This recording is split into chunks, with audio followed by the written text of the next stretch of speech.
Hey guys, welcome to my another video. So this is about the largest asset management company of India on AUM. This is about SBI Funds Management IPO. So the issue size of this is 9,813 crores. The biggest question is why to invest in this IPO. Point number one. The company is the largest asset management company of India under AUM, which holds the value of approx 15.3% market share. Second, the company continuously growing in the market.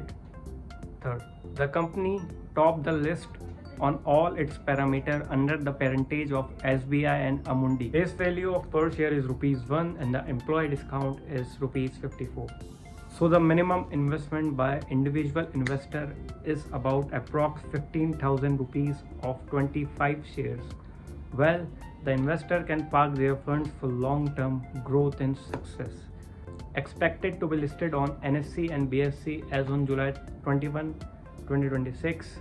So the issue price or per share price is about 545 rupees to 574 per rupees.